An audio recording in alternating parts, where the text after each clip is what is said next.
चलिए नमस्कार मेरे दोस्त, स्वागत है आपके अपने platform target with Lucknow campus पर। कैसे आप सब? उम्मीद है आप लोग बढ़िया होंगे मेरे दोस्त, और आप लोग बढ़िया हैं तो कहीं ना कहीं मैं भी बिल्कुल मस्त हूं मेरे दोस्त। तो चलिए आज मैं आप लोगों के बीच में साइंस की एक क्लास लेकर आया हूं जिसको डेमो क्लास बोला जाता है। मैं डेमो लेकर आया हूँ, 20 से 25 मिनट का डेमो रहेगा और साइंस फाउंडेशन 2026 के लिए टारगेट में लेकर आए होंगे। ठीक है, तो क्लास को स्टार्ट करने से मैं बोलना चाहूंगा कि अगर चैनल पर नए हो तो प्लीज चैनल को सब्सक्राइब भी करते रहें और ज्यादा से ज्यादा क्लास को शेयर भी करें, लाइक भी कर दें। तो चलिए स्टार्ट करते हैं। स्टार्ट करने से पहले मैं कुछ बोलना चाहूंगा। मेरी बहुत ही अच्छी एक पंक्ति है। मैं बोलना चाहूंगा कि नन्ही सी चींटी जब दाना लेकर चढ़ती है, कि नन्ही सी चींटी जब दाना लेकर चढ़ती है और चढ़ती दीवारों पर 100 बार फिसलती है और विश्वास रंगों का साहस बढ़ता है और गिरकर चढ़ना, चढ़कर गिरना ना अखरता है, लेकिन उसकी मेहनत बेकार नहीं होती मेरे दोस्त, बेकार नहीं होती।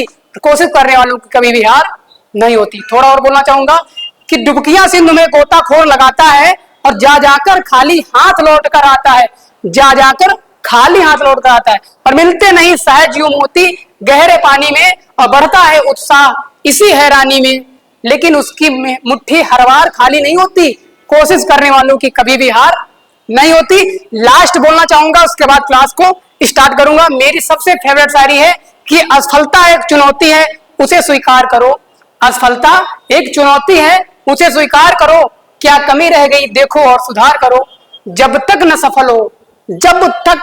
सफल हो नींद चैन को त्यागो तुम, संघर्ष का मैदान छोड़कर मत भागो तुम, और कुछ किए बिना इस दुनिया में जय जयकार नहीं होती मैं दोस्त, और कोशिश करने वालों की कभी भी हार नहीं होती मैं। तो चलिए स्टार्ट करते हैं क्लास को। आज क्लास है साइंस, और साइंस का पहला चैप्टर लेके आए हैं यूनिट यानी मात्रक। और मात्रक के बारे में बात करेंगे कि यूनिट क्या है। भाई मात्रक क्या है? किसी भी चीज का मात्रक लेकर चलना है तो डिफिनेशन देख लेते हैं। डिफिनेशन है कि किसी भी राशि के मापन के निर्देश मानक को मात्रक कहते हैं। किसी भी राशि के मापन के निर्देश मानक को, यानी कोई जैसे राशि है उसको मापने के लिए कोई ना कोई एक अलग से यूनिट लगी होती है, उसी यूनिट के मात्रक को में दोस्त हम बोलते हैं मात्रक, या उसी यूनिट को हम बोलते हैं मात्रक। कोई ना कोई नापने के लिए, जैसे मान लिया मैं चल रहा हूँ गाड़ी से, तो भाई गाड़ी कौन से चल रहे हैं? स्प्लेंडर चल रहे हैं, पल्सर चल रहे हैं, अपाची चल रहे हैं, तो ये अलग अलग ब्रांड हो गए। तो ऐसे ही नापने की, किसी भी चीज की नापने की अलग अलग जो इकाई हो गई उसको हम सारे को क्या कर देंगे? यूनिट कर देंगे। क्लियर? क्वेश्चन शायद आ जाए कि मात्रक क्या है, यूनिट क्या है, तो आप बोल सकते हैं यूनिट क्या है? मापन के निर्देश मानक के मात्रक को यूनिट कहते हैं। क्लियर? जैसे यूनिट हम लोग क्लियर करवाते हैं, और टाइप्स ऑफ यूनिट या यूनिट के प्रकार भी देख लेते हैं, कितने प्रकार के यूनिट होते हैं। तो यूनिट्स दो प्रकार के होते हैं। कितने प्रकार के होते हैं? दो प्रकार के होते हैं यूनिट्स। मात्रक दो प्रकार के होते हैं। पहला आप हो जाएगा आपका मूल मात्रक। मूल का मतलब होता है इस तरीके से खानदानी मात्रक, ऐसे समझो। मूल का हो गया खानदानी, एकदम बिल्कुल जीरो लेवल से, जमीनी हिस्से से जुड़ा हुआ एकदम खानदान। जैसे मतलब मेरे पिताजी के दादाजी, जिनको बाबा लोग या दादाजी जो लोग बोलते हो आप लोग, ऐसे। तो ऐसे एक मात्रक हो गए जिनको बोलेंगे हम मूल मात्रक। तो मूल मात्रक जो है, और दूसरा आपका हो जाएगा व्युत्पन्न मात्रक।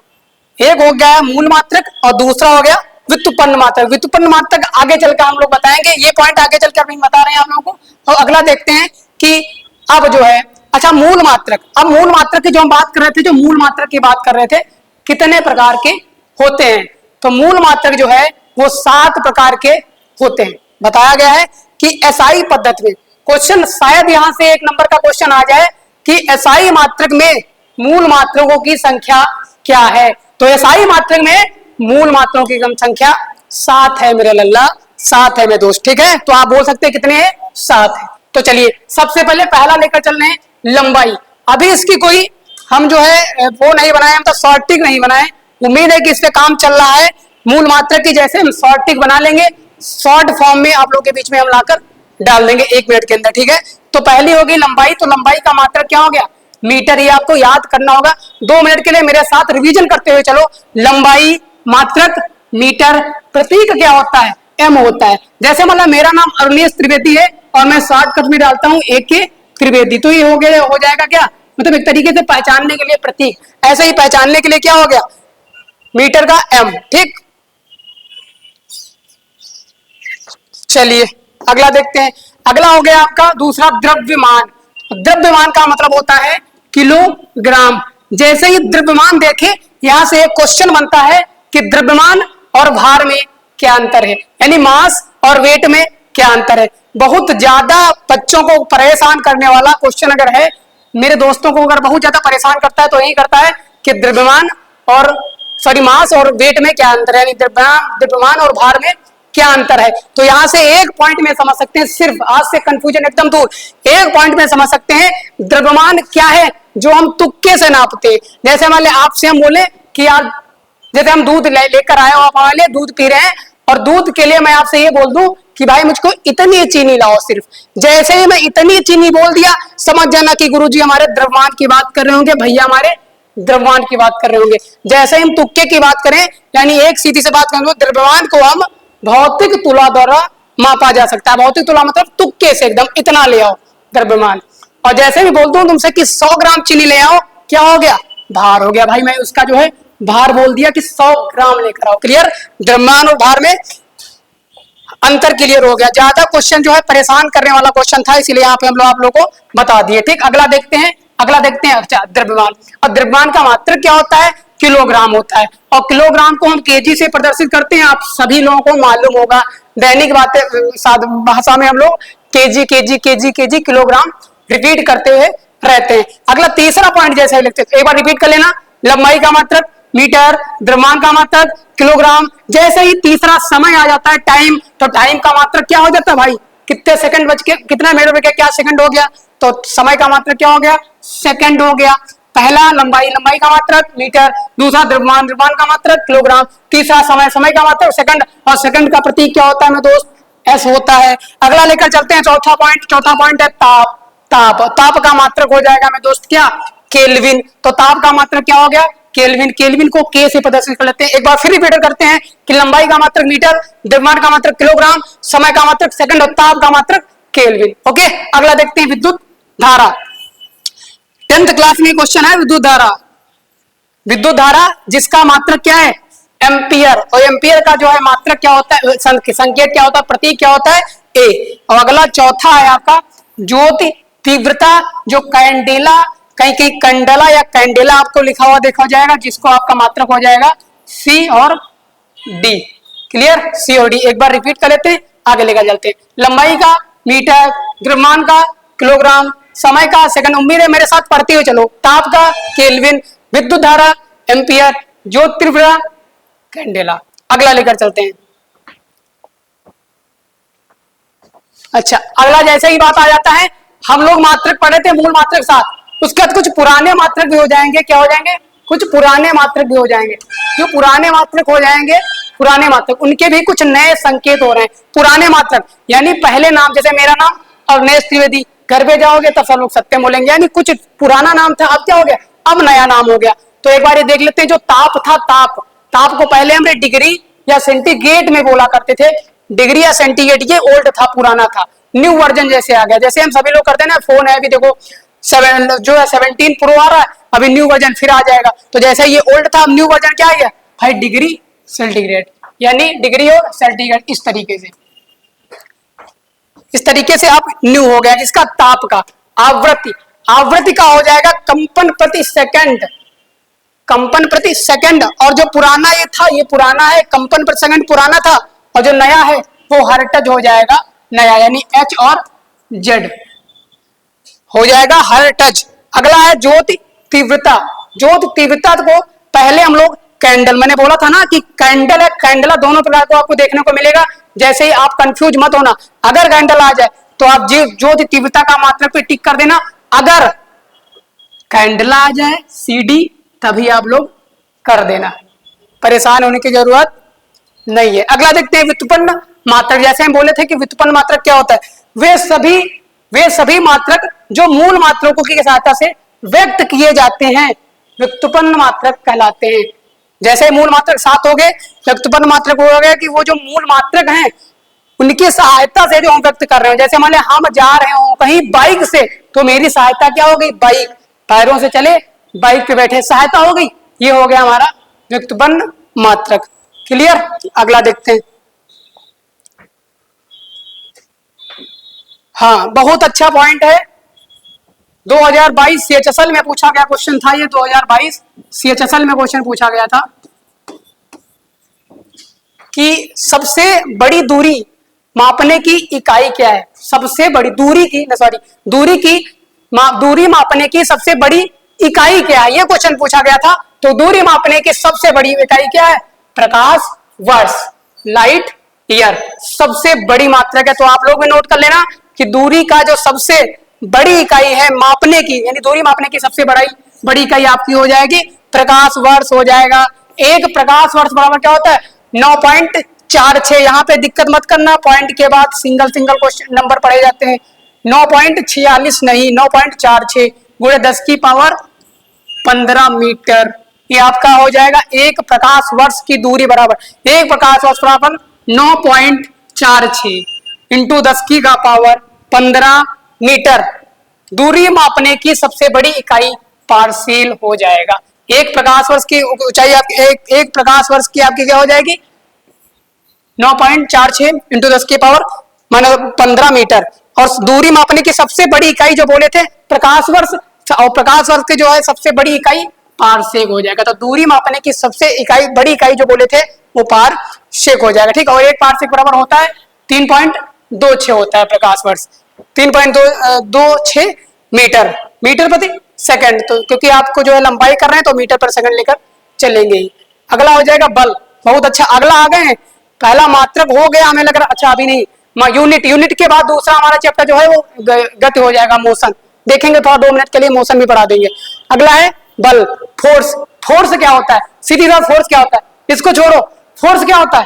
ये टेबल रखी है, यहाँ पे हमें ऐसे लगाए, फोर्स जैसे ही लगाए, अगर टेबल अपनी जगह से हिल गई मैं बोल दूंगा फोर्स है। क्योंकि बोलना चाहूंगा कि किसी भी स्थिर अवस्था में अगर हम किसी भी अवस्था में अगर हम बल लगा रहे हैं तो वो स्थिर अवस्था जो है वो क्या हो जाती है?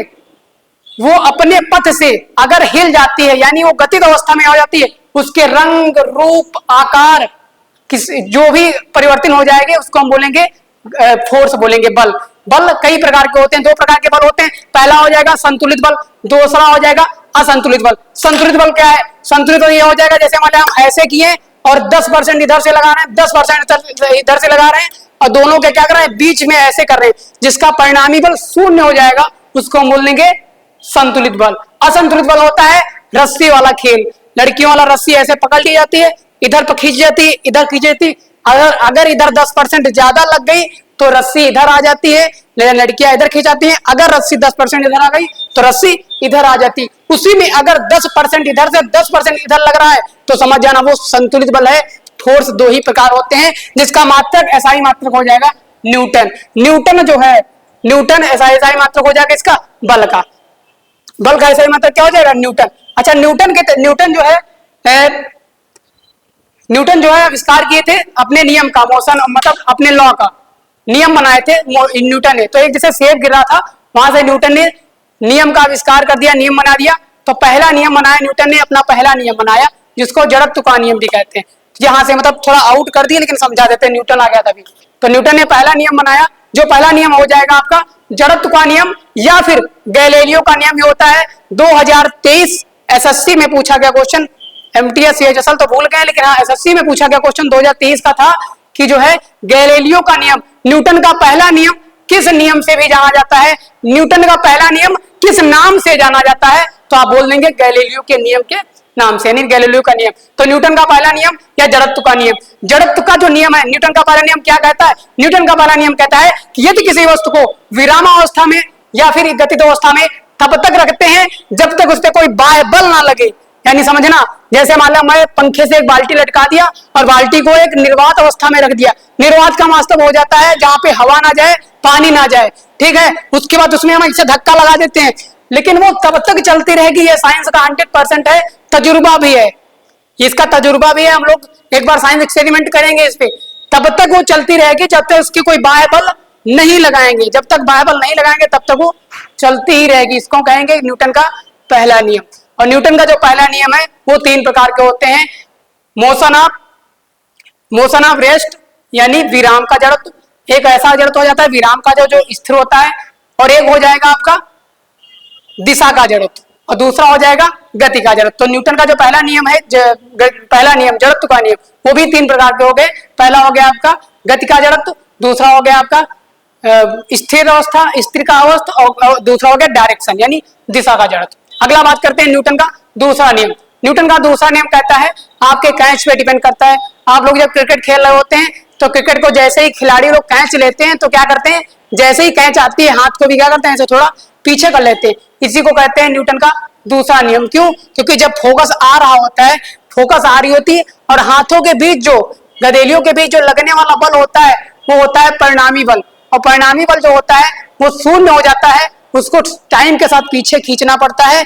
अगर कोई भी खिलाड़ी कैच को लेते समय, हाथ जहां का तहां स्थिर रखे तो कैच बॉल हाथ में नहीं आएगी, कूद जाएगी। और अगर बॉल हाथ में नहीं आएगी, आने के लिए उसको टाइम के साथ क्या करना पड़ता है, उसको टाइम के साथ पीछे खींचना पड़ता है। तो टाइम के साथ उसको खींचना पड़ेगा। अगर ना खींचे तो वहां पे न्यूटन का तीसरा नियम लग जाएगा, जिसको बोलेंगे क्रिया और प्रतिक्रिया का नियम। अगर आप कोई चीज मार रहे हैं तो पीछे से जितनी तेज में आप मार रहे होंगे उतनी ही तेज अगर रिवर्स आ जाए, वापस आ जाए, उल्टा आ जाए, उसी को कहते हैं न्यूटन का तीसरा नियम, क्रिया और प्रतिक्रिया का नियम। ठीक है, उसके बाद बात करते हैं, न्यूटन हो गया। उसके बाद करते हैं कार्य। अच्छा, कार्य क्या है? कार्य है कि किसी भी अवस्था को हम उठा के एक स्थान से दूसरे स्थान पर रख दे, उसको हम बोल दिए कार्य। मास और कार्य भी कई प्रकार के हो गए। आपका एक हो जाएगा बल, मांसपेशियों से किया गया कार्य। फिर उसके बाद एक हो गया आपका स्मार्ट तरीके से, जैसे हम लोग काम कर रहे हैं, जैसे मान हम पढ़ा रहे हैं तो अभी हाथ भी चल रहा है, अभी पीपीटी बना रहे हो तो सिर्फ माइंड का भी तो कार्य है। कार्य और ऊर्जा, एनर्जी क्या है? कार्य वो है जो एक स्थान से दूसरे स्थान पर कोई चीज लेकर रख रहे हैं, या आवागमन की, जो एक स्थान से दूसरे स्थान तक आवागमन वाला हम कार्य कर रहे हो, जो भी काम कर रहे हो उनको हम कार्य कहते हैं। एनर्जी क्या होती है? जैसे मान हम कोई काम करें और कोई काम करने के बाद फिर हम कहें ओहो परेशान हो गए, यानी ये क्या थी? एनर्जी थी। कार्य ये हुआ, एनर्जी क्या हुई? जो हम काम करने में हमको जो शक्ति लगती है, बल लगती है, उसको फोर्स नहीं कहेंगे, उसको क्या कहेंगे?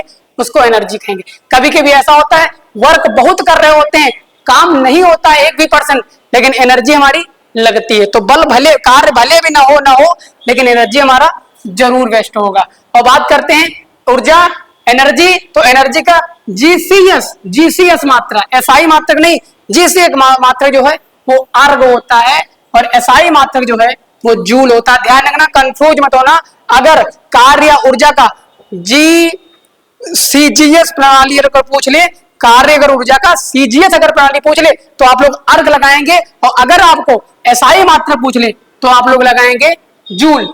और अगला देखते हैं, पूरी फुल हो गई पीपीटी, और अगला देखते हैं नेक्स्ट क्लास में। बाकी कैसे जाएगी क्लास एक बार कमेंट करके जरूर बता देना। बाकी एक बार फिर मैं वही बोलना चाहूंगा कि चैनल पे नए हो तो प्लीज चैनल को सब्सक्राइब भी करते रहें और ज्यादा से ज्यादा शेयर कर दें, जिस वजह से जो भी लोग, अभी 2 मार्च को लास्ट डेट है ग्रुप डी के फॉर्म की, जिसमें साइंस का बहुत ज्यादा रोल रहता है। उम्मीद है आप लोग समझ पाए होंगे, कमेंट करके जरूर बताएंगे कि क्लास कैसी रही। बाकी मेरा नाम जाते जाते बोलना चाहूंगा कि मेरा नाम अरुणेश त्रिवेदी है। धन्यवाद।